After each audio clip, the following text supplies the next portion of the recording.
আজকে আলোচনার বিষয় হচ্ছে ইউটিআই বা ইউরিনারি ট্র্যাক্ট ইনফেকশন। এটার একটা মোটামুটি একটা ব্রিফ আলোচনা এবং এইটা সম্পর্কিত একটি জটিল ক্লাস মানে জটিল একটা কেস শেয়ার করা। তো আশা করি এই ক্লাসটি আপনাদের ব্যক্তিগত জীবনে অনেক কাজে লাগবে আমি মনে করছি। সবাই একটু মনোযোগ দিয়ে পড়বো। আমরা এমনভাবে মনোযোগ দিব যে এই ইউটিআইটা যেন আমার জন্য আজকের ক্লাসটাই কাফি হয়ে যায়, আর যেন আমাকে নেক্সট টাইম এটা নিয়ে বিপদে না পড়তে হয়। কারণ বর্তমান বাংলাদেশে ইউটিআই পেশেন্টের সংখ্যা অনেক বেশি। তো ইউটিআই বা ইউরিনারি ট্র্যাক্ট ইনফেকশন, এটা নিয়ে আমাদের মধ্যে অনেক ভুল ধারণা আছে। এটা যাতে ইনশাআল্লাহ আল্লাহ পাক যেন আমাকে বলার এবং আপনাদেরকে বুঝার সঠিকভাবে তৌফিক দান করে, এবং এই জ্ঞান নিয়ে আমরা যাতে বাস্তবিক জীবনে যে আমরা মানুষের সেবা করতে পারি। সৃষ্টির সেবা হচ্ছে সবচাইতে মহৎ সওয়াবের কাজ। তো দেখেন, প্রথমে urinary tract infection is a common type of infection in our urinary system. তাহলে আমার মূত্রযন্ত্রের মধ্যে বা মূত্র সংগ্রহণ তন্ত্রের মধ্যে আপনার একটা কমন যে ইনফেকশন আছে, এটাই হচ্ছে ইউটিআই ইনফেকশন বা ইউরিনারি ট্র্যাক্ট ইনফেকশন। এটা খুবই কমন। এখন ইনফেকশনটা কি? ইনফেকশনটাকে যদি আমরা বুঝতে যাই তাহলে আমাদেরকে আগে ইনফ্লামেশনে যেতে হবে। What is inflammation? ইনফ্লামেশনটা হচ্ছে কোনো কারণে আমাদের বডির কোনো জায়গাতে যদি লাল হয়ে যায়, ফুলে যায়, বার্নিং হয় মানে জ্বালা করে, এবং যদি আপনার হিট হয়ে যায়, এই চারটা জিনিস যদি হয়, অর্থাৎ হিট, লাল হয়ে যাওয়া, ফুলে যাওয়া, ব্যথা করা, এই চারটা যদি কোনো জায়গাতে ঘটে তাহলে এটাকে আমরা ইনফ্লামেশন বলি। আর ইনফ্লামেশন বোঝার উপায় হচ্ছে ওই শব্দের শেষে লাস্টে আইটিস যুক্ত থাকবে, ITIS। যেমন এর আগের ক্লাসে আপনারা দেখতে পেয়েছেন যে কনজাংটিভাইটিস, কনজাংটিভা মানে চোখের সাদা অংশ। এখন এই কনজাংটিভার ভিতরে যখন লাল হয়ে গেল, কনজাংটিভা যখন ফুলে গেল, কনজাংটিভা যখন ব্যথা হলো, তখন এটাকে আমরা কি বলতেছি? আইটিস যুক্ত করে প্রদাহ হচ্ছে। এখন এইটা হচ্ছে ইনফ্লামেশন। এখন এই কনজাংটিভাইটিসটার পিছনে যদি আপনার বাহিরের কোনো মাইক্রো অর্গানিজম থাকে, অর্থাৎ কোনো ভাইরাস, ব্যাকটেরিয়া বা প্যাথোজেনেটিক কোনো কজ যদি থাকে, তাহলে এটাকে আমরা ইনফেকশন বলবো। মানে এই ইনফ্লামেশনটাই যদি বাহিরের কোনো রোগ জীবাণু দিয়ে হয় তাহলে এটাকে আমরা ইনফেকশন বলবো। এটা হচ্ছে সবচাইতে ইজিয়েস্ট ওয়ে বোঝার মতো। একদম সহজ করে বললাম, মেডিকেলে আরো অনেক বড় ব্যাপার, কিন্তু একদম ইজি হলো। আমাদের ইনফ্লামেশন যখন বাহিরের কোনো মাইক্রো অর্গানিজম দ্বারা হবে বা বাহিরের কোনো জীবাণু দ্বারা ঘটবে, এটাকে আমরা ইনফেকশন বলবো। তাহলে বুঝতে পারলাম যে আমাদের ইউরিনারি সিস্টেমের মধ্যে যদি কোনো কারণে আপনার এই ইনফ্লামেশনটা যদি ভাইরাস হতে পারে, ব্যাকটেরিয়া হতে পারে, প্যারাসাইট হতে পারে, এগুলার দ্বারা বা ফাঙ্গাস দিয়ে যদি হয় ইনফ্লামেশনটা, এটাকেই হচ্ছে ইনফেকশন বলবো। তাহলে এই ইউটিআই ইনফেকশনের ক্ষেত্রে তিনটা জায়গা জড়িত থাকতে পারে। একটা হচ্ছে ইউরেথ্রা, একটা হচ্ছে কিডনি, একটা হচ্ছে ব্লাডার। এগুলা একসাথে জড়িত থাকতে পারে অথবা এগুলা আলাদা আলাদা ভাবে জড়িত হইতে পারে। শুধুমাত্র ব্লাডার ইনফেক্টেড হইতে পারে, শুধুমাত্র কিডনি ইনফেক্টেড হইতে পারে, শুধুমাত্র ইউরেথ্রায় হইতে পারে, অথবা দুইটা বা তিনটা একত্রে হইতে পারে। এখন যদি ব্লাডার যদি ইনফেক্টেড হয় তাহলে এটাকে সিস্টাইটিস বলা হয়। কিডনি যদি ইনফেক্টেড হয় এটাকে পাইলোনেফ্রাইটিস বলা হয়। আর ইউরেথ্রা যদি ইনফেক্টেড হয় এটাকে ইউরেথ্রাইসিস বলা হয়। তাহলে এখন এই প্রস্রাবটা কি? যেহেতু আমরা এখানে প্রস্রাবের যন্ত্র নিয়ে কথা বলছি, প্রস্রাবটা হচ্ছে একটা by product blood filtering system. অর্থাৎ আমাদের রক্ত সংবহন যে প্রক্রিয়াটা আছে, এইটার করার পরে একটা বাই প্রোডাক্ট বা বজ্র পদার্থ হচ্ছে প্রস্রাবটা। এখন নর্মালি আমাদের ইউরিনারি সিস্টেম দিয়ে উইদাউট এনি কন্টামিনেশন, কোনো রকম বাধা ছাড়াই এই প্রস্রাবটা যাতায়াত করতে পারে। কিডনি থেকে ইউরেথ্রা পর্যন্ত। যদি কোনো কারণে ব্যাকটেরিয়া যদি এর ভিতরে প্রবেশ করে, যেটার কারণে ইউটিআইটা আসলে হয়। এটা হচ্ছে সহজ বুদ্ধি। এখন আসেন, আমরা যেহেতু ইউটিআইটা পড়তেছি, ইউরিনারি ট্র্যাক ইনফেকশন পড়ছি, সেই ক্ষেত্রে আমাদের এই ইউরিনারি ট্র্যাক সম্পর্কে আমাদের একটা আইডিয়া থাকতে হবে সর্বপ্রথম। এখন ইউরিনারি ট্র্যাক সাধারণত 4টা অর্গান নিয়ে গঠিত হয় আর কি। ইউরিনারি ট্র্যাক 4টা অর্গান নিয়ে গঠিত হয়। প্রথম হচ্ছে কিডনি। কিডনি আমরা সবাই জানি একটা সিমের বিচির মতো, দুই পাশে কোমরের থেকে ঠিক একটু উপরে থাকে। এটা আমাদের ব্লাড ফিল্টারিং থেকে বা ব্লাড থেকে বজ্র পদার্থ ছেঁকে প্রস্রাব আকারে তৈরি করে তারপরে হচ্ছে বের করে দেয়। এটা হচ্ছে কিডনি। ইউরেটারটা কি? এই কিডনি থেকে যখন আপনার ব্লাডার মূত্রথলিতে, কিডনি থেকে মূত্র উৎপন্ন হয় ব্লাডারে বা মূত্রথলিতে, যে মূত্র জমা হবে। এখন এই কিডনি থেকে ব্লাডার পর্যন্ত যে নালীটা যেখান দিয়ে যাবে প্রস্রাবটা, এটাকে ইউরেটার বলা হয়। আর এই ব্লাডার থেকে আমাদের প্যানিস বা ভেজাইনা দিয়ে, মানে একদম শরীর থেকে যে এক্সিট করবে, বের হয়ে যাবে, এই রাস্তাটাকে ইউরেথ্রা বলা হয়। এখন যদি আমি আরো জিনিসটাকে পরিষ্কার করে বুঝাই, তাহলে এই চিত্রটা থেকে আপনারা ভালো বুঝতে পারবেন। তাহলে আমাদের প্রথম ইউরিনারি ট্র্যাকের প্রথম অর্গান হচ্ছে কিডনি। এই কিডনিটা ব্লাড থেকে প্রস্রাব ছেঁকে প্রস্রাব তৈরি করে, বজ্র পদার্থ বাই প্রোডাক্ট থেকে তৈরি করে। এই কিডনি থেকে এই ইউরেটারের মাধ্যমে প্রস্রাবটা এসে ব্লাডারে জমে। এই ব্লাডার থেকে ইউরেথ্রার মাধ্যমে আমাদের শরীর থেকে বের হয়ে যায়। এটাই হচ্ছে মূল ডায়াগ্রাম আর কি।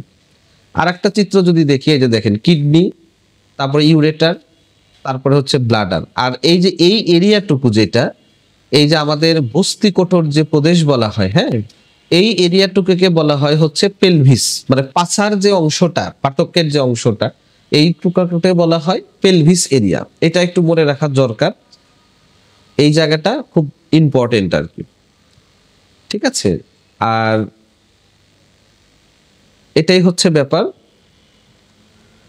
আর ইউরিনারি ট্র্যাক ইনফেকশন, এটা একটা ছবি দেওয়া আছে। ব্যাপারটা হচ্ছে এরকম যে এই যে দেখেন আমাদের কিডনি, এই যে আমাদের হচ্ছে ইউরেথ্রা, মূলত এই ইউরেথ্রা দিয়েই কোনো ব্যাকটেরিয়া প্রবেশ করবে। আমি ব্যাকটেরিয়ার কথা এখানে কেন মেনশন করছি? ব্যাকটেরিয়া দ্বারাই আসলে 92% বা 90% এই ইউটিআইটা হয়। এই জন্য ব্যাকটেরিয়ার কথাটা এখানে বারবার উল্লেখ করছি। তো এই ইউরেথ্রা দিয়ে বা প্যানিস বা ভেজাইনা দিয়ে যখন একটা ব্যাকটেরিয়া ঢুকবে, ঢোকার পরে প্রথমে ইউরেথ্রা ইনফেক্টেড হবে, তারপরে এখান থেকে ব্লাডার ইনফেক্টেড হবে, ব্লাডার থেকে ইউরেটার, ইউরেটার থেকে লাস্টে কিডনি। যদি আপনি ইউরেথ্রাটার এখান থেকেই যদি ভালো ট্রিটমেন্ট করে, বা পেশেন্টের যদি জীবনী শক্তি ভালো হয় বা ডিফেন্স মেকানিজম ভালো হয়, তাহলে আসলে উইদাউট ওষুধেই এটা ভালো হয়ে যেতে পারে। কোনো ওষুধ লাগে না, বেশিরভাগ ক্ষেত্রে ওষুধ ছাড়াই ভালো হইতে পারে। তবে ইমিউনো কম্প্রোমাইজ যারা আছে, যেমন হার্টের পেশেন্ট বা আপনার ডায়াবেটিকে আক্রান্ত পেশেন্ট, ক্যান্সারের পেশেন্ট বা বয়স্ক পেশেন্ট, এদের তো ইমিউন সিস্টেমটা খুব উইক থাকে, যে কারণে তারা ইমিউনটাকে ফাংশন না করার কারণে ডিফেন্স করতে পারে না। এই ইউরেথ্রা থেকে আস্তে আস্তে আস্তে আস্তে কিডনি পর্যন্ত চলে যায়। এটা আসলে খুব সিম্পল ব্যাপার, বাট এটা কিন্তু কারো কারো ক্ষেত্রে লাইফ থ্রেটেনিং হতে পারে। সিম্পল ব্যাপার, কিন্তু এটাকে যদি কন্ট্রোল না করা যায়, ওই পচা শাবকে পা কাটার মতো একটা ব্যাপার হবে।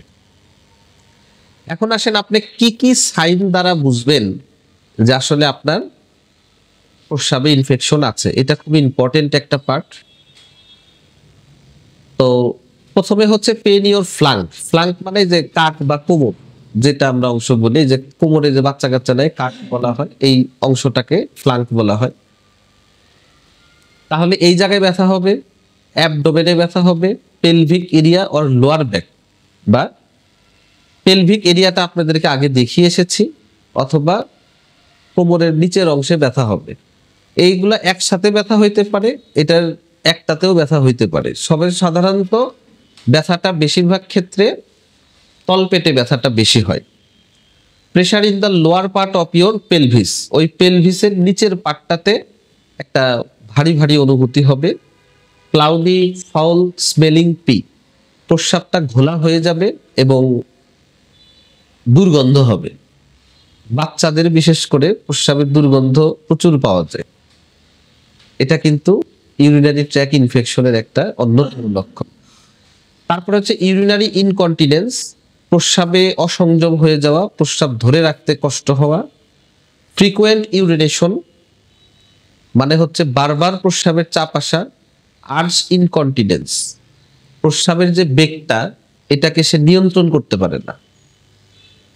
দেখবেন যে আমরা সিনার মধ্যে একটা কথা পড়েছি হোমিওপ্যাথিতে, সেটা হচ্ছে যে বাচ্চা যখন প্রস্রাবের বেগ আসে তখন যেতে যেতে প্রস্রাব করে ফেলে, এটা আমরা পড়েছি। তো এটা হচ্ছে যে urge incontinence. Pain when U P, অর্থাৎ পি মানে প্রস্রাব, তো যখন প্রস্রাব করবেন তখন ব্যথা হবে। এই ব্যথার অনেক ধরন হতে পারে, কাটিং পেইন হতে পারে, তারপরে বার্নিং পেইন হতে পারে। সাধারণত বার্নিং পেইনই বেশি হয় ফার্স্ট অফ অল, যেটাকে মেডিকেলের ভাষায় ডাইসুরিয়া বলা হয়। ডাইসুরিয়া মানে হচ্ছে প্রস্রাবে পেইন বা প্রস্রাব করার সময় কষ্ট, বা বাংলা করলে হয় কষ্টকর প্রস্রাব। ব্লাড ইন ইওর পি, বা এটাকে আমরা মেডিকেলি বলবো হেমাচুরিয়া। হেমা মানে হচ্ছে রক্ত, প্রস্রাবে যখন রক্ত থাকবে এটা আসলে খুবই সিরিয়াস কন্ডিশন। প্রস্রাবে রক্ত থাকলে এটা খারাপ জিনিস আর কি। তো এটার মেডিকেলি নাম হচ্ছে হেমাচুরিয়া। এখন এই যে লক্ষণগুলা বললাম, যে তলপেটে এগুলাতে ব্যথা, তারপরে হচ্ছে প্রস্রাব ধরে রাখতে কষ্ট, প্রস্রাবের বেগ নিয়ন্ত্রণ করা কষ্ট, বারবার প্রস্রাব হওয়া, প্রস্রাবের দুর্গন্ধ, প্রস্রাবে জ্বালা পোড়া, প্রস্রাবের জ্বালা পোড়াটাই ডাইসুরিয়া আর কি, আবার প্রস্রাবে রক্ত আসা, এগুলা হচ্ছে ইউটিআই সংক্রান্ত মেইন সিমটম। এগুলি হচ্ছে ইউটিআই সংক্রান্ত মেইন সিমটম।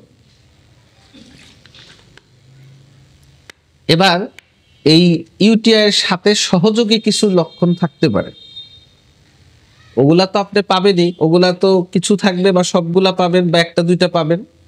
আর ওর সাথে আরো কিছু সিমটম থাকবে, সেটা হচ্ছে পেইন ইওর পেনিস বা পেইন ভেজাইনা, মহিলাদের বা মূত্রযন্ত্র যেটা, এটা ব্যথা হবে। ফিলিং এক্সট্রিমলি টায়ার্ড, ফ্যাটিক, এটা ইনফেকশন যত বেশি হবে সে তত উইক হইতে থাকবে, ফ্যাটিক হইতে থাকবে, অবসাদগ্রস্ত হবে। আপনার ইনফেকশন যত বেশি বাড়তে থাকবে তত বেশি সে অবসাদগ্রস্ত হবে।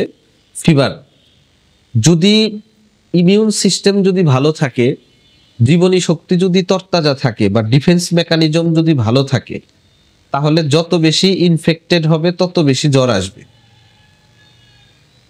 আর একটা হচ্ছে চিল, শীত করবে। নৌশিয়ান, ভোমিটিং, সাধারণত প্রস্রাব সংক্রান্ত বা কিডনির ওই লাইনে কোনো সমস্যা হলে প্রস্রাবের মানে ওই কিডনির আশেপাশে যদি কোনো পেইন টেইন বা কিছু হয়, এর সাথে বমি বমি ভাব এবং বমি হওয়া, এটা খুব কমন সিমটম। আর যদি খুব বেশি পরিমাণে ইনফেকশন হয়ে যায়, সেক্ষেত্রে মেন্টাল চেঞ্জ অর কনফিউশন হতে পারে, অর্থাৎ মানসিক ভারসাম্য ইনব্যালেন্স হয়ে যাবে আর কি। হ্যাঁ, সে বুঝতে পারবে না। বিশেষ করে বাচ্চাদের ক্ষেত্রে এটা খুব ইম্পর্টেন্ট সিমটম। ইয়াং চাইল্ড, বাচ্চাদের কি সিমটম নিয়ে আসবে? বাচ্চারা তো কথা বলতে পারে না, বাচ্চাদের কথা বলার কিন্তু ক্ষমতা নেই, কিন্তু বাচ্চাদের কিন্তু ইউরিনারি ট্র্যাক ইনফেকশন প্রচুর পরিমাণে হয়। এখন বাচ্চাদের বুঝবেন কিভাবে? হাই টেম্পারেচার, বাচ্চাদের মধ্যে টেম্পারেচার বেশি পাবেন, জ্বর আসবে, অথবা বলবে যে হালকা হালকা গা গরম, দীর্ঘদিন থেকে ওর শরীরে জ্বর বইতেছে। তো তখন আপনি আর যদি প্রস্রাবে দুর্গন্ধ থাকে বাচ্চার, বুঝে নেবেন যে এটা এই ইউটিআই। ইনভলেন্টারি ইউরিনেশন, বাচ্চা প্রস্রাব আটকিয়ে রাখতে পারছে না। Reduce appetite and being sick, বাচ্চাকে দেখলে অসুস্থ মনে হবে, এবং অ্যাপিটাইট মানে ক্ষুধা, ক্ষুধাটা কমে যাবে, বাচ্চা খেতে চাইবে না। এটা হচ্ছে আমাদের 7 কার্ডিয়াল সিমটমের একটা। হোমিওপ্যাথিতে যে 7 কার্ডিয়াল সিমটম বলা হয়, কার্ডিয়াল সাইন বলা হয়, তার মধ্যে একটা হচ্ছে এই ক্ষুধা। যে কোনো অসুখ আপনার ক্ষুধার উপরে যদি প্রভাব ফেলে, তাহলে এটা কার্ডিয়াল সিমটম, মনে রাখতে হবে। তো বাচ্চাদের যে কোনো প্রবলেমে আপনার ক্ষুধার উপর একটা এফেক্ট করবে। দেখবেন যে একটু ঠান্ডা লাগছে আর খাবে না, একটু পেট ব্যথা হচ্ছে আর খাবে না, সুস্থ বাচ্চার লক্ষণ হচ্ছে সে ভালো খাবে, নড়াচড়া করবে, মুভমেন্ট হচ্ছে আরেকটা কার্ডিয়াল সিমটম। তারপরে হচ্ছে উইকনেস অ্যান্ড ইরিটেবিলিটি, বাচ্চা খিটখিটে মেজাজের হয়ে যাবে, আর যদি ইনফেকশন অনেক বেশি বাড়তে থাকে সেক্ষেত্রে সে উইক হয়ে যাবে। তো এগুলাই হচ্ছে বাচ্চাদের মূল সিমটম আর কি। এখন ইউরিনারি ট্র্যাক ইনফেকশনটা আসলে কিভাবে হয়? মাইক্রো অর্গানিজম মানে হলো জীবাণু বা জীবতত্ত্ব, আর মাইক্রো মানে যেটা মাইক্রোস্কোপের নিচে দেখা যায়। ব্যাকটেরিয়া ভাইরাসকে তো খালি চোখে দেখা যায় না, এই জন্য এগুলাকে মাইক্রোস্কোপ দিয়ে দেখতে হয়, তাও শক্তিশালী মাইক্রোস্কোপ লাগে। এই জন্য এগুলাকে মাইক্রো অর্গানিজম বলা হয় আর কি, যেগুলা মাইক্রোস্কোপ দিয়ে দেখতে হয়। তো যেটা আমি আগেই বলছি, ইউরেথ্রা দিয়ে ইনফেক্টেড ম্যাটেরিয়াল ঢুকবে, এটা আস্তে আস্তে কিডনি পর্যন্ত চলে যাবে। এখন বেশিরভাগ ক্ষেত্রে 90% ব্লাডার ইনফেকশনের ক্ষেত্রে ইসেরিসিয়া কোলি বা সংক্ষেপে ই কোলি, যেটা আমাদের স্টুলের মধ্যে থাকে, 90% ক্ষেত্রে ইসেরিসিয়া কোলি বা ই কোলি, এইটা দিয়ে হচ্ছে আমাদের ইনফেকশনটা হয় আর কি। এটা আমাদের কার মধ্যে থাকে? আমাদের টয়লেটের মধ্যে থাকে, আমাদের স্টুলের মধ্যে থাকে। এই জন্যই আল্লাহ আমাদেরকে বিধান শিখিয়ে দিছে, ছেলে হোক মেয়ে হোক কুলুপ ব্যবহার করতে হবে, ঠিক আছে? আর বিশেষ করে মেয়েদের ক্ষেত্রে ইনফেকশন বেশি হওয়ার আরেকটা অন্যতম কারণ হচ্ছে তাদের প্রস্রাবের রাস্তা এবং পায়খানার রাস্তা খুব কাছাকাছি থাকে। সে যদি ভালোভাবে হাইজিন মেনটেন না করে তাহলে সে বারবার আক্রান্ত হবে, যেহেতু ই কলিটা কোথায় থাকে? তার স্টুলের মধ্যে থাকে। তো এখানে একটা কথা বলতেছে যে কে বেশি আক্রান্ত হতে পারে ইউরিনারি ট্র্যাকে? যারা মহিলা মানুষ, যেহেতু মহিলাদের ভেজাইনা থাকে এবং ভেজাইনার ইউরেথ্রা খুব কাছাকাছি, কিন্তু পুরুষ মানুষের প্যানিস থাকার কারণে ইউরেথ্রাটা দূরে থাকে, লম্বা, এই কারণে একটা ভাইরাস ব্যাকটেরিয়া সহজে চট করে ঢুকতে পারে না। কিন্তু মেয়েদের ক্ষেত্রে এটা খুব ইজিলি এটা বডিতে ইনজায়ার করতে পারে। আবার ওই যে যারা ফিমেল, তাদের হলো ওই যে কথাটা আগে বললাম, যে ক্লোজার টু অ্যানাস, মলদ্বারের পাশাপাশি ইউরেথ্রা থাকে, এই কারণেও একটা প্রবলেম। হাত দিয়ে আপনার কিভাবে হবে ইনফেকশন? যেমন আপনার হাত দিয়ে কোনো জায়গায়, এখানে ইকোলিটা আছে বা এখানে ওই অর্গানিজমটা আছে, আমি হাত দিয়ে ধরলাম, আবার প্যানিস ধরলাম, তাহলে হাত থেকে প্যানিসে চলে গেল। বা অনেকে মাস্টার মিশন করে, এটা থেকেও হতে পারে। মাস্টার মিশন করলে হাতের সংস্পর্শ লাগলো এবং এটা যেহেতু মুভমেন্ট হলো, মুভমেন্টে এটা চলে গেল। বিশেষ করে মেয়েদের ক্ষেত্রে এটা আরো বেশি এফেক্টেড হয়। আবার এই যে সেক্সুয়াল ইন্টারকোর্স করার পরে দেখা গেছে যে ঠিকঠাক মতো পরিষ্কার হয় না, বা এই জন্যই বলা হয়েছে যে before and after going to bathroom or having sex, বাথরুমে যাওয়ার আগে পরিষ্কার হয়ে যাবেন, আবার আসার পরে পরিষ্কার হবেন, এবং মেলামেশা করার পরে আগে পরিষ্কার হয়ে মেলামেশা করবেন, যাতে আপনার এই ইনফেক্টেডটা না ছড়ায় আর কি।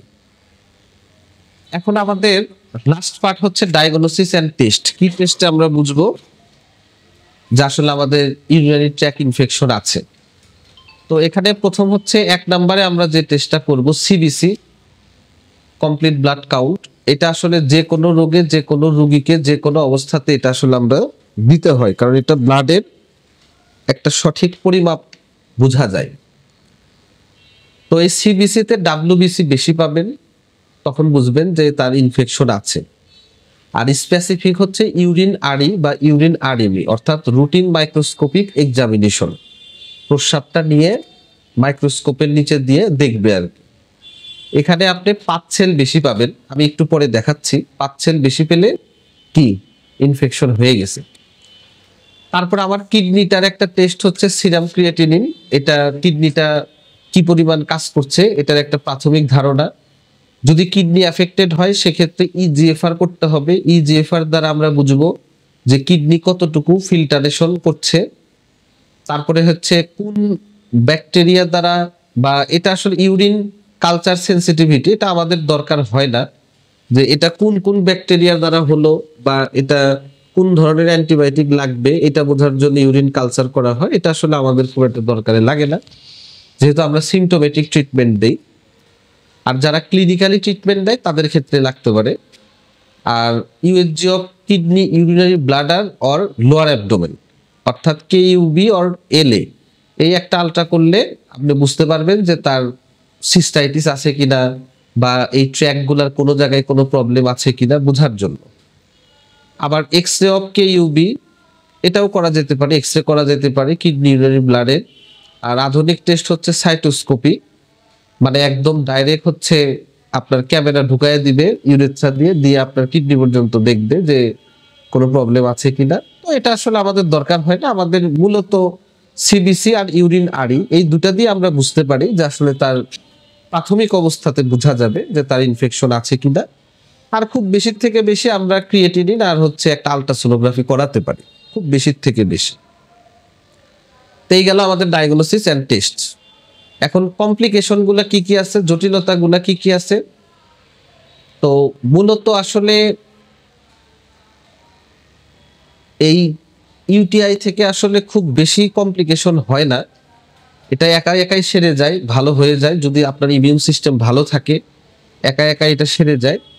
কিন্তু যাদের ইমিউন সিস্টেম খারাপ বা যে মাইক্রো অর্গানিজম দিয়ে ইনফেক্টেড হইলেন ওইটা যদি খুব বেশি রেজিস্ট্যান্স হয় বা খুব যদি খতরনাক হয়, সেই ক্ষেত্রে যদি আপনি ট্রিটমেন্ট না করান তাহলে কিছু সিরিয়াস কন্ডিশন আসতে পারে। প্রথম হচ্ছে কিডনি ইনফেকশন হইতে পারে। কিডনি আমাদের বডির একটা মেইন অর্গান, ভাইটাল অর্গান, এখানে আপনার ঝামেলা আছে। Blood in the urine, haematuria যেটা বলে এসছি, হেমাচুরিয়া হইলে আপনার ব্লাড লস হইতে থাকবে, আপনি আস্তে আস্তে এনিমিক হইতে থাকবেন। তারপরে হচ্ছে রিকারেন্ট ইনফেকশন, বারবার ইনফেকশন হইতে থাকবে যদি আপনি সচেতন না হন। আর প্রেগনেন্ট যে মহিলাগুলি আছে তাদের হচ্ছে বাচ্চার ওজন কমে যাবে এবং প্রিম্যাচিউর ইনফ্যান্টস অর্থাৎ বাচ্চা বয়সের আগেই হয়ে যাবে। তারপর হচ্ছে ইউরেথ্রাল ন্যারোয়িং, অর্থাৎ আমাদের প্রস্রাবের যে নালী এটা চিকন হয়ে যাবে, যেটাকে আমরা ইউরেথ্রাল স্ট্রিকচার বলি। স্ট্রিকচার মানে সরু হয়ে আসা, এটা হতে পারে। আর বেশিরভাগ ছেলেদের মধ্যে এটা খুব কমন প্রবলেম, সেক্সুয়াল উইকনেস পাবেন, হুট করে দেখবেন যে তার সেক্সুয়াল প্রবলেম হয়ে গেছে, ইরেকটাল ডিসফাংশন হবে, মানে ইরেকশন হবে না এবং প্রিম্যাচিউর ইজাকুলেশন, খুব মানে অল্প সময়ে বীর্যপাত হয়ে যাবে। তো এগুলা আমি আমার প্র্যাকটিস লাইফে যতগুলা রোগী দেখেছি বেশিরভাগ ছেলেদেরই একটা ক্রনিক ইউটিআই থাকে, যে কারণে তাদের সেক্সুয়ালি প্রবলেম হয়। হ্যাঁ, এটা একটা বড় ব্যাপার। সেক্সুয়াল রোগী যদি আসে ইউরিন আরিটা অবশ্যই মাস্ট করতে হবে। আর সবচাইতে ভয়াবহ যে কমপ্লিকেশন, জটিলতা, সেটা হচ্ছে সেপসিস হয়ে যাওয়া, মানে ব্লাড পয়জনিং হয়ে যাওয়া। এটা খুবই কঠিন কন্ডিশন, এটা মেডিকেল এমার্জেন্সি ট্রিটমেন্ট। এটা বেশিরভাগ ক্ষেত্রে হোমিও দিয়ে যে হয় না তা বলবো না, হোমিও দিয়ে হয়। তবে আমাদের যদি সেই পরিমাণ জ্ঞান, সেই পরিমাণ এক্সপিরিয়েন্স না থাকে তাহলে সেপসিসের রোগী না ধরাই ভালো, কারণ সেপসিস খুবই খারাপ কন্ডিশন, লাইফ থ্রেটেনিং কন্ডিশন, রোগী মারা যেতে পারে। এখন আসেন আমরা, এই গেল আমাদের মোটামুটি ইউরিনারি ট্র্যাক ইনফেকশনের লক্ষণ কি, ব্রিফিং, কমপ্লিকেশন, ডায়াগনস্টিক টেস্ট। এবার হচ্ছে আমরা আমাদের হোমিওপ্যাথিতে একটা কেস প্রেজেন্টেশন করছি খুব শর্ট টাইমের মধ্যে। তো এই যে কেসটার কথা আমি শেয়ার করতেছি, ইউটিআই এর যে কেসটা, এই ইউটিআই এর কেসটা খুবই জটিল, কঠিন এবং দুরারোগ্য বলবো। কেন বলবো? কারণ যে পেশেন্টটার কথা বলছি এই পেশেন্টের ডায়াবেটিক পেশেন্ট ছিল এবং তার অধিকাংশ অ্যান্টিবায়োটিক তার বডিতে রেজিস্ট্যান্স ছিল। আমরা জানি যে বর্তমান সময়ের ভয়াবহ একটা সমস্যা বা একটা ঝামেলার কথা বলবো হচ্ছে অ্যান্টিবায়োটিক রেজিস্ট্যান্স হয়ে যাওয়া, অর্থাৎ আপনার অ্যান্টিবায়োটিক বডিতে কাজ না করা। অ্যান্টিবায়োটিক খেলেন, ভালো হয়ে গেল, কোনো সমস্যা নেই, কিন্তু যদি অ্যান্টিবায়োটিকটা কাজ না করে বডিতে, এটা কিন্তু ভয়াবহ সমস্যা।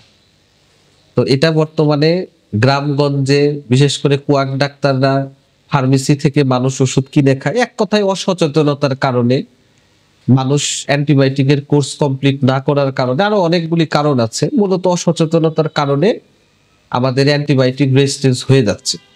এবং অ্যান্টিবায়োটিক রেজিস্ট্যান্স হলে, আপনার অ্যান্টিবায়োটিক রেজিস্ট্যান্স হলে যে আমি যে বাঁচতেছি ব্যাপারটা তাও না, কারণ আপনার বডিতে যে জীবাণু আছে ওই জীবাণুটা কিন্তু অ্যান্টিবায়োটিক রেজিস্ট্যান্স হয়ে গেল, ওই জীবাণু আবার আমার শরীরে আসলো, আমার থেকে আমার বাচ্চার শরীরে গেল, আমার বাচ্চার থেকে তার স্কুলের আর এক ফ্রেন্ডের শরীরে গেল। তাহলে কিন্তু এটা এমন একটা মানে ঝামেলা যে পাপ করলো একজন, ভুগলো হলো মোটামুটি এলাকা শুদ্ধ, এরকম একটা ব্যাপার। তো এই জন্য অ্যান্টিবায়োটিক রেজিস্ট্যান্স এটা খুবই ভয়াবহ সমস্যা। আর অ্যালোপ্যাথির প্রধান অস্ত্রই হচ্ছে অ্যান্টিবায়োটিক আর হচ্ছে স্টেরয়েড।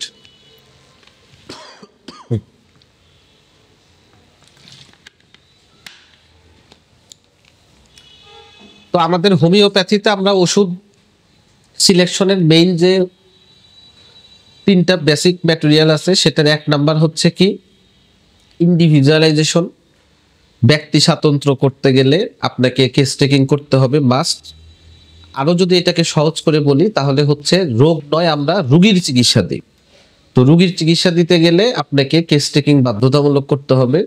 সেকেন্ড হচ্ছে যে ওষুধটা দেব এই ওষুধটাকে সিমিলিমাম হইতে হবে আর সূক্ষ্ম মাত্রায় হইতে হবে, এই হচ্ছে আমাদের মূল বেসিক আর কি। তো আমরা রুগীটাকে ইন্ডিভিজুয়ালাইজেশন করার জন্য বা রোগটা নয় রুগীকে চিকিৎসা দিব দেখে তার একটা টোটাল কেস টেকিং করা হয়। কেস টেকিং শীটটা এখানে উল্লেখ নাই, শুধু কি পয়েন্ট পেয়েছি এখানে উল্লেখ করা আছে। ইউরিন বার্নিং ডিউরিং ইউরিনেশন, প্রস্রাবের সময় জ্বালা পোড়া, যেটা ডাইসুরিয়া। এটা একটা জিনিস চিন্তা করেন, এটা কি লক্ষণ? রোগের লক্ষণ।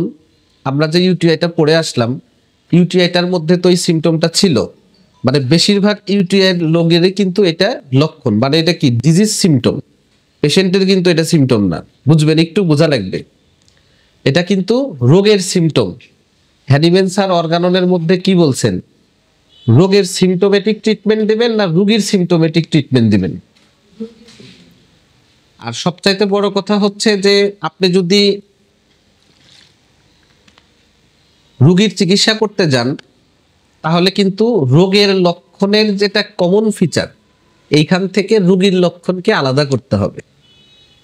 মানে হচ্ছে পিকুলিয়ারিটির দাম হোমিওপ্যাথিতে বেশি, কিনোটসের দাম বেশি, এবং আপনার ব্যতিক্রম লক্ষণের দাম বেশি, রিয়াল লক্ষণের দাম বেশি, আনকমন সিমটমের দাম বেশি। এটা তো কমন সিমটম, এটা তো সব ইউটিআই রোগীর মধ্যেই আছে, তাহলে কি এটার দাম আছে আমার কাছে?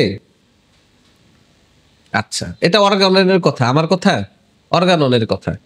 তো ইউরিন ক্লিয়ার ইফ স্ট্যান্ডিং, যদি উনি দাঁড়িয়ে থাকে তাহলে প্রস্রাবটা ক্লিয়ার হয়, এই কথাটা কি আমাদের ইউটিআই ফিচারের মধ্যে ছিল?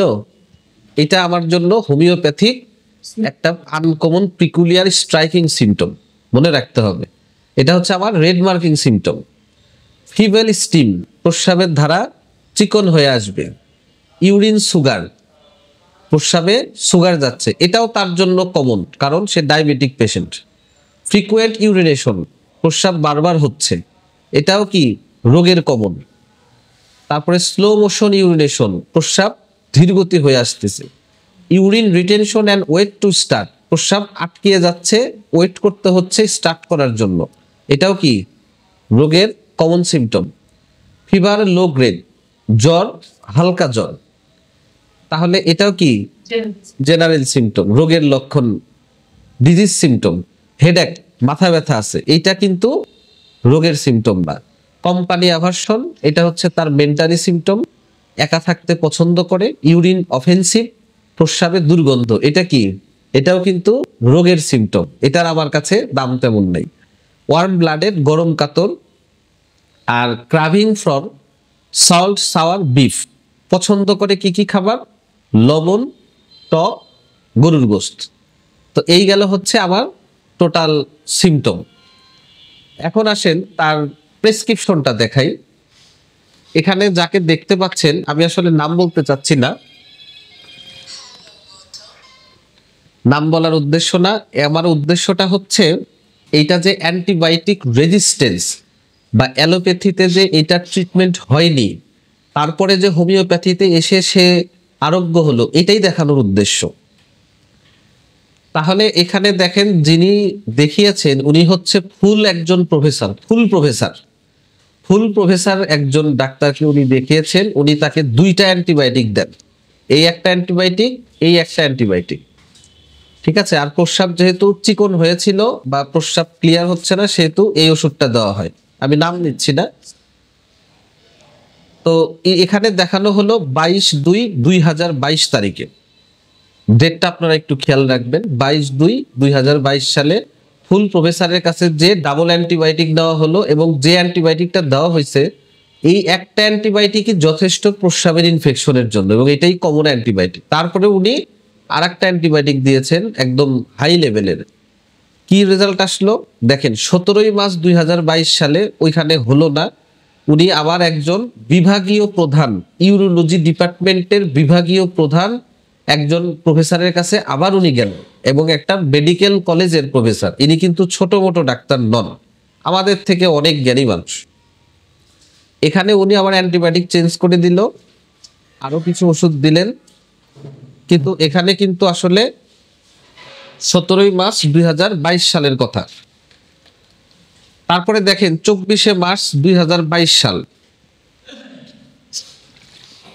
ওই ইউরোলজি ডিপার্টমেন্টাল হেডের কাছে উনি আবার গেলেন, উনি আবার অ্যান্টিবায়োটিক চেঞ্জ করলেন, আরো কিছু ওষুধ চেঞ্জ করলেন, কিন্তু রেজাল্ট আসতেছে না, পেশেন্টের দুর্ভোগ কষ্ট বাড়ছে।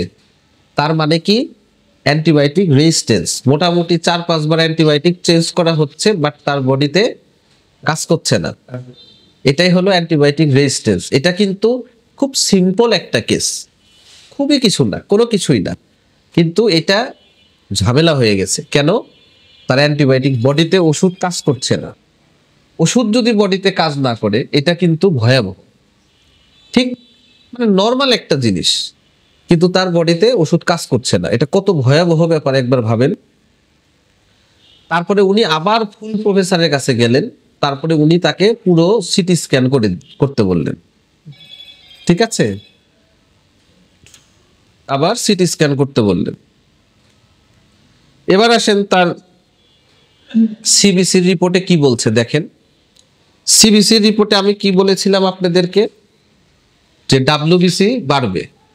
এই যে দেখেন এখানে হচ্ছে ডাব্লিউবিসি কত আছে, 11,100, তার মানে তার বেড়ে গেছে আর কি, তার মানে তার একটা ইনফেকশন আছে।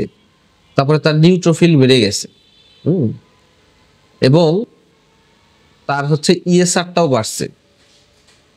ইএসআর হলো ইনফ্লামেশনের মার্কার আর কি। তাহলে মোটামুটি এটা কনফার্ম যে তার বডিতে একটা ইনফেকশন চলছে। আলট্রাসোনোগ্রাফি করা হয়, কিন্তু আলট্রাসোনোগ্রাফিতে নরমাল আসে। ক্রিয়েটিনিন করা হয়, এখানেও নরমাল আসে। তারপরে তার ডায়াবেটিসের টেস্ট করা হয়, কিন্তু তার ডায়াবেটিস কন্ট্রোলে আছে। বড় ঝামেলাটা হচ্ছে পিএসএ একটা ব্লাড মার্কিং টেস্ট। এখন এই পিএসএ করালে তার 6.26 আসে, পিএসএর মার্কিং হাই হয়ে যায়। পিএসএটা হচ্ছে প্রোস্টেট ক্যান্সারের হচ্ছে একটা টেস্ট আর কি, ব্লাড টেস্ট। তো এখানে তার মানে কি বোঝা যাচ্ছে, যে জিনিস সিম্পল কিন্তু এটার ইন্ডিকেশন খারাপ, বা এটার আবহাওয়া ভালো না, তার কিন্তু একটা ক্যান্সার সন্দেহ হচ্ছে। অলরেডি তার পিএসএ আস্তে আস্তে বাড়া শুরু হয়ে গেছে, তার মানে সে কিন্তু আস্তে আস্তে থ্রেটেনিং কন্ডিশনের দিকে যাচ্ছে। কেসটা কিন্তু খুবই সিম্পল, একটা ইউটিআই। আপনার যদি ইমিউন সিস্টেম, আপনার যদি ডিফেন্স মেকানিজম, ভাইটাল ফোর্স যদি ভালো না থাকে, আপনার একটা সিম্পল মাসের কাটা ফুটে গেছে গলায়, এটাই আপনার মরার জন্য যথেষ্ট হতে পারে। ঠিক এইটা আসলে ইউটিআই নিয়ে সে কিন্তু খুব ঝামেলায় পড়ে গেল, যে তার তো ট্রিটমেন্ট আর হচ্ছে না অ্যালোপ্যাথিতে। এতগুলা ডাক্তারের কাছে গেছে, এতবার অ্যান্টিবায়োটিক চেঞ্জ, এত কিছু চেঞ্জ, কিন্তু সে আসলে ভালো ফলাফল পাচ্ছে না। তারপরে তার ইউরোফ্লোমেটরি এটাও স্বাভাবিক আছে, তারপরে তার ইলেকট্রোলাইটও মোটামুটি স্বাভাবিকই আছে। এখন আসেন, এই পেশেন্ট যখন আমার কাছে আসলেন, এই যে আমার নাম দেখতে পাচ্ছেন, তো এখানে আসার পরে আমি তাকে 17/4/2022 সালে পেশেন্টটা হাতে নেওয়া হয়, এবং ঠিক এই জায়গায় তাকে আমি টেস্টটা করাই, ইউরিন আরিন, দেখেন আমি কি বলেছিলাম, পাচ্ছেন বেশি থাকবে, পাচ্ছেন দেখেন কত আছে, অনেক বেশি আছে, অনেক বেশি, প্রায় 22 SPF আছে আর কি। নর্মাল থাকবে হচ্ছে 0.5 পর্যন্ত, তাহলে অনেক বেশি ইনফেকশন। এবং তার ইপিথেলিয়াল সেল অর্থাৎ তার প্রস্রাবের লাইনিং এর যে পাইপটা আছে, ওই লাইনিং এর যে এপিথেলিয়াল লেয়ার আছে ওইখান থেকে ডিস্ট্রাকশন হয়ে এপিথেলিয়াল সেল আসতেছে। এটা স্বাভাবিক, এটা খুব বেশি সমস্যা না, তারপর একটু পরিমাণে বেশি আসছে। তার ডায়াবেটিস কন্ট্রোলে, বাট তার সুগার কিন্তু দেখেন 3++ হয়ে আছে। তাহলে যদি কারো ডায়াবেটিস যদি কন্ট্রোলে থাকে তাহলে কি সুগার আসার কথা? এটা কিন্তু উল্টা হয়ে গেছে। এবার আসেন আমি তাকে কি প্রেসক্রিপশন করি। 17/4/2022 সালে আমি তাকে মেডোরিনাম 1M 2 ডোজ দেওয়া হয় এবং তারপরে সারসাপেরিনা 32 টাইমস ডেইলি দেওয়া হয়। মানে মেডোরিনামের 1M 2টা ডোজ 1 ঘন্টা পর পর 2বার দেওয়া হয়। তারপরের দিন থেকে সারসাপেরিনা 30 সকাল এবং রাতে দেওয়া হয় 2 বেলা করে। এখন আমি এটা কিভাবে দিলাম, কেন দিলাম, প্রশ্ন হচ্ছে এই জায়গাতে। অ্যানালাইজিং করতে হবে আমাদেরকে। অ্যানালাইজিং করি, দেখেন আমরা আসলে এই যে রেপার্টরি সফটওয়্যারটা আসলে কেন আপনি ব্যবহার করবেন, এটা হচ্ছে সবচাইতে গুরুত্বপূর্ণ কথা। আপনার এই যে পেশেন্টের যে আমরা এই 12টা সিমটম পেলাম, এই 12টা সিমটমকে আমাদেরকে কি করতে হবে, কোন ওষুধটার সাথে বেশি ম্যাচিং, কোন ওষুধটা আমি দেব আমি আমার চোখের সামনে দেখতে চাই, এটাই তো বড় কথা। তাহলে এখানে আমরা রেপার্টরির ভাষা কি, রেপার্টরির ভাষা হচ্ছে আমাদেরকে কি নিতে হবে, রুব্রিক নিতে হবে। তাহলে আমরা এখানে 12টা রুব্রিক নিয়েছি। 1 নাম্বার নিয়েছি ব্লাডার ইনফ্লামেশন, মানে প্রস্রাবের ইনফেকশন। ব্লাডার ইউরিনেশন ফ্রিকুয়েন্ট, ঘন ঘন প্রস্রাব হচ্ছে। ব্লাডার ইউরিনেশন ফিমেল স্টিম, খুব ধীর গতিতে প্রস্রাব হচ্ছে। ইউরিনেশন রিটার্ড, বন্ধ হয়ে যাচ্ছে প্রস্রাব। Must wait for urine to start, এবং অপেক্ষা করতে হচ্ছে প্রস্রাব করতে গেলে। ইউরিন বার্নিং অর্থাৎ ডাইসুরিয়া, প্রস্রাবে জ্বালাপোড়া হচ্ছে। Bladder urination dribbling sitting aggravation, standing urine passes freely when. এইটা হচ্ছে সবচাইতে থেকে আমার আনকমন সিমটম, যে সে যখন দাঁড়িয়ে প্রস্রাব করছে প্রস্রাবটা ক্লিয়ার হচ্ছে, বসে যখন সে প্রস্রাব করছে প্রস্রাবটা ড্রিবলিং করছে, মানে ফোটায় ফোটায় আসছে, ক্লিয়ার হচ্ছে না। এটা হচ্ছে সবচাইতে গুরুত্বপূর্ণ পয়েন্ট। মনের লক্ষণগুলা কি নিয়েছি, সিম্প্যাথেটিক, সে অত্যন্ত সহানুভূতিশীল মানুষ। ইউরিন অডার অফেন্সিভ, প্রস্রাবে দুর্গন্ধ আছে। হিট সেন্সেশন অফ, মানে তার গরম কাতর। ফুড ড্রিঙ্কসের ভিতরে salt desire, sour food desire. আর ইউরিন সুগার, প্রস্রাবে সুগার যাচ্ছে। এখন আমি যদি এখান থেকে যদি চিন্তা করি তাহলে আমার প্রধান সিমটমটা কি, মানে প্রস্রাবের ইনফেকশন, ইউটিআই। এখন আমি যদি এই ইউটিআই কে ছাড়া আমি আমার এই মনিটরটার মধ্যে বা আমি এই সফটওয়্যারের এই অ্যানালাইজিং শিটের মধ্যে শুধুমাত্র প্রস্রাবের ইনফেকশন কাভার দেয় এইরকম ওষুধটাই আমি দেখতে চাই, আর সব ওষুধ আমি আমার চোখের সামনে দেখতে চাই না। এই ফাংশনটার নাম হচ্ছে এলিমিনেশন করা।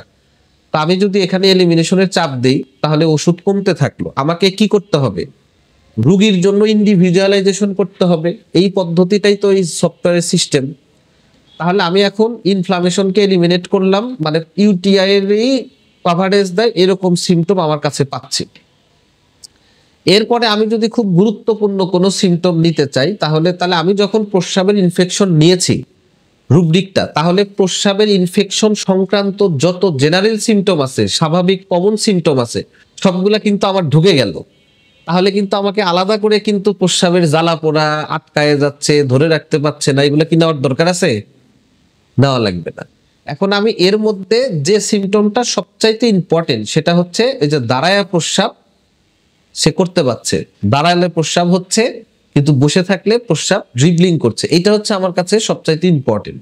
এখন আমি এই সিমটমটা কাভার দেয় এরকম ওষুধটাই দেখতে চাই, আর কোনো ওষুধ আমার সামনে আমি দেখতে চাই না। এলিমিনেট করলাম। এবার দেখেন একটা মাত্র ওষুধ আসে, সেটা হচ্ছে সারসাপেরিনা। এবং আপনি যদি সারসাপেরিনার যদি কিনোটস দেখেন তাহলে আপনি দেখতে পাবেন যে সারসাপেরিনাই মাত্র, মানে খুব অল্প সংখ্যক ওষুধ আছে এই সংক্রান্ত। আমি যদি দেখি তাহলে দেখেন একটা মাত্র ওষুধই আছে এই রুব্রিকের আন্ডারে, এবং এটা জেমস টাইলার কেন্ট স্যার বলছেন যে প্রস্রাবে দাঁড়াইয়ে থাকলে আপনার প্রস্রাব ক্লিয়ার হবে, ঠিক আছে? তো এটা হচ্ছে ডাক্তার কে বলেছেন? James Tyler Kent sir. তাহলে কথাটা কি গুরুত্ব কম না বেশি? অনেক বেশি। তাহলে আমি শিওর হয়ে গেলাম যে আমার ওষুধ হচ্ছে সারসাপেরিলা। কিন্তু এই কেসটাকে আপনাকে ইভ্যালুয়েশন করতে হবে, বুঝতে হবে শুধু কি সারসাপেরিলা দিলেই কি সে ভালো হয়ে যাবে?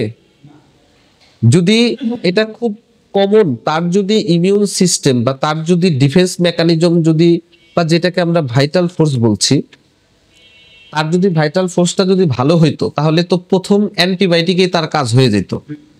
তার মানে তার ভাইটাল ফোর্স।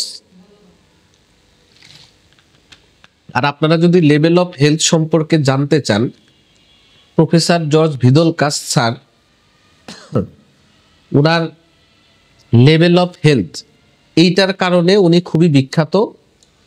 তো এখানে উনি মানুষের ডিফেন্স মেকানিজমকে বা জীবনী শক্তিকে 4টা গ্রুপে উনি ভাগ করেছেন। Group A, group B, group C, group D. এখন যদি গ্রুপ বির কোনো পেশেন্ট থাকে, শেষের দিকে যদি লেয়ার থাকে, তাহলে আসলে সে অ্যান্টিবায়োটিক রেজিস্ট্যান্স হয়ে যায়। তাহলে এই গ্রুপ পেশেন্টটা গ্রুপ বিতে আছে, তো অ্যান্টিবায়োটিক রেজিস্ট্যান্স। সেই ক্ষেত্রে আপনার এখানে মায়োজেমেটিক ব্যারিয়ার আছে। মায়োজেমেটিক ব্যারিয়ার থাকলে আমি জানি যে সারসাপেরিলা দিলে সঠিকভাবে কাজ করবে না। তা আমাদের নিয়ম হচ্ছে আগে সারসাপেরিলা দিতে হবে, তারপরে হচ্ছে আপনাকে ওয়েট করতে হবে, তারপরে না সারলে তারপরে অ্যান্টিমায়োজেমেটিক ওষুধ দিয়ে আবার সারসাপেরিলা দিতে হবে। এটা হচ্ছে কি নিয়ম। কিন্তু আমার কাছে কি এত টাইম আছে? আর পেশেন্ট তো ধৈর্য নাই, তার তো যান যায় যায় অবস্থা।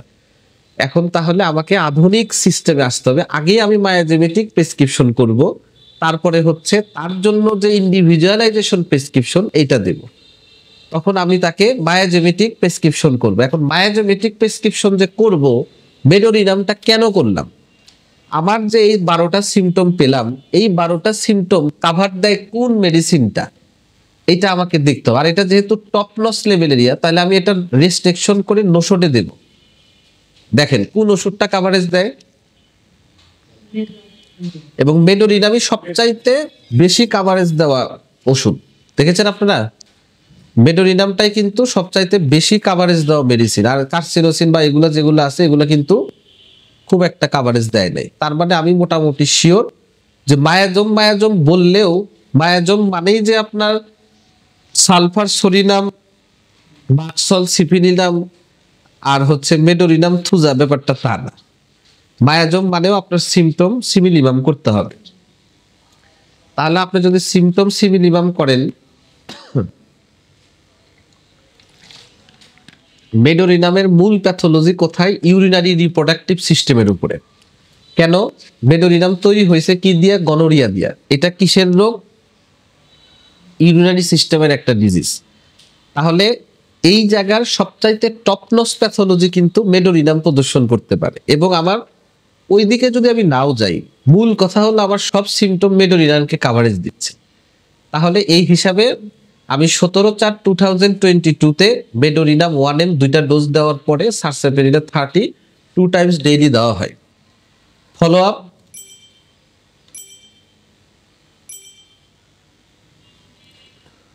দেখেন ফলো আপ হচ্ছে, তারিখটা হচ্ছে এই যে 27/4/2022। কয়দিন পরে? 17/4/2022 প্রেসক্রিপশন করা হয়, আর রিপোর্ট করা হয় 27/4/2022-তে। এখানে দেখেন ইপিথেলিয়াল সেল কততে আছে? 1 থেকে 2। তার মানে কি একদম নর্মাল রেঞ্জে চলে আসছে, এবং পাচ্ছেনও একদম নর্মাল রেঞ্জে চলে আসছে, ঠিক আছে? এবং এখন কি আর তার সুগার আছে? এখন আর তার সুগার নাই। এটা গেল আমার, বুঝলাম যে আমি প্রস্রাবে ইনফেকশন আলটিমেটলি তার ভালো হয়ে গেছে। এখন তার কিন্তু আরেকটা বিপদ আছে, পিএসএ বেশি আছে, তার মানে তার প্রোস্টেট ক্যান্সারের একটা ঝুঁকি আছে। এখন এটা দেখেন, এটা ওই দিনই করানো, এই যে 27/4/2022-এ দেখেন পিএসএ কততে আসছে? 2.4, মানে একদম নর্মালে চলে আসছে। তার মানে পেশেন্টটা এখন টোটালি কিওর। এখন এই যে কেসটা কিওর করলাম, এখন দেখেন তারপরে হচ্ছে উনি 1 মাস পরে আমার কাছে ফলো আপ করে 20/5/2024 সালে, মানে উনি ডিফারেন্ট মানে ডিস্ট্রিক্ট থেকে এসেছিলেন। আমরা সাধারণত ওষুধ এই সমস্ত রোগীর ক্ষেত্রে ওয়েট করতে হবে। আপনি 7 দিন পর পর যদি রোগী ফলো আপ করেন সেক্ষেত্রে কিন্তু আপনি বোকামি করবেন, রোগীর পেশেন্টের রেসপন্স ভালো আসবে না। এগুলা ক্ষেত্রে রোগীকে 1 মাস 2 মাস পর পর ফলো আপ করাইতে হবে। তো এখন এখানে দেখেন, যখন উনি রিপোর্ট নিয়ে আসলেন ওনার ফিজিক্যালি কোনো প্রবলেম নাই, এখন হোমিওপ্যাথির নিয়ম অনুযায়ী কি তাকে আর ওষুধ দেওয়া যাবে? দেওয়া যাবে না। এখন আমি তাকে প্লাসিবো, সকালে একটা প্লাসিবো আর 2 নাম্বার হচ্ছে রাত্রে একটা ফাইটাম দিয়ে কেসটা ফিনিশ করা হলো আর কি।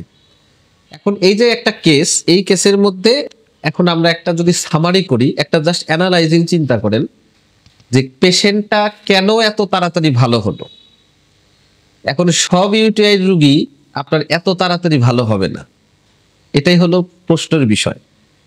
এখন আমরা যারা কেস প্রেজেন্টেশন করি বিভিন্ন মিটিং মিছিল সেমিনার গুলাতে, আমরা সাধারণত আমাদের সফল বা মিরাকুলাস যে কেসগুলো আছে এগুলা প্রেজেন্টেশন করি এবং নিজেদেরকে জাহির করার চেষ্টা করি যে আমি অনেক কিছু জানি, অনেক কিছু বুঝি, আমি এরকম এরকম। কিন্তু আসলে ব্যাপারটা কিন্তু তা হয়নি। আমাদের অনেক কেস আছে, আমার ব্যক্তিগত জীবনের অনেক কেস আছে যে অ্যান্টিবায়োটিক রেজিস্ট্যান্স, এই ট্রিটমেন্টটা আমাকে 2 বছর পর্যন্ত করা লাগছে।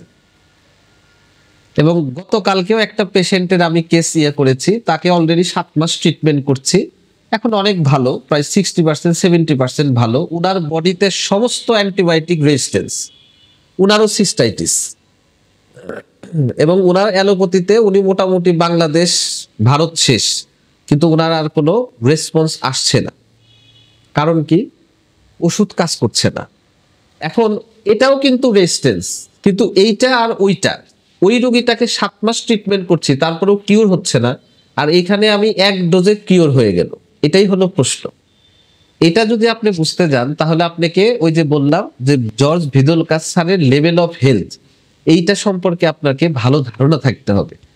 এই রোগীর লেভেল অফ হেলথ বি গ্রেডে ছিল, এই রোগীর হেলথ কন্ডিশন ভালো, তার ভাইটাল ফোর্স ভালো, তার জীবনী শক্তি ভালো, যে কারণে ওষুধ দেওয়ার সাথে সাথে সে রেসপন্স করে 1 ডোজে ক্লিয়ার হয়ে গেছে, মিরাকুলাস রেজাল্ট আসছে। কিন্তু এই পেশেন্টটি যদি আপনার একই ফিচার একই পেশেন্ট কিন্তু যদি ডি গ্রুপে থাকতো সে কোনোদিনও আরোগ্য হইতো না।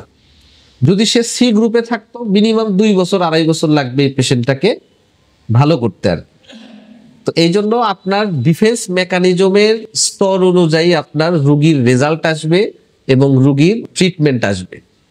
ঠিক আছে? তো আশা করি আপনাদের কাছে এটা ভালো লেগেছে। আসলে একটা আলোচনাতে তো অনেক কিছু বলা যায় না, আপনারা নিয়মিত আসেন, ইনশাল্লাহ আমরা আস্তে আস্তে ধারাবাহিকভাবে লেভেল অফ হেলথ, কেন একটা পেশেন্ট কেন দ্রুত আরোগ্য হচ্ছে, কেন দেরি হচ্ছে, কেন ওষুধের লক্ষণ পাওয়া যাচ্ছে না, কেন পাচ্ছি, এই সব কিছুর ব্যাখ্যা আছে। তো এই গেল আমাদের এই ইউটিআই এর একটা সফল হোমিওপ্যাথিক একটা কেস স্টাডি। সবাইকে অনেক অনেক ধন্যবাদ, সবাই অনেক ভালো থাকেন, সবার কাছে দোয়া চাই। আসসালামু আলাইকুম ওয়া রাহমাতুল্লাহ।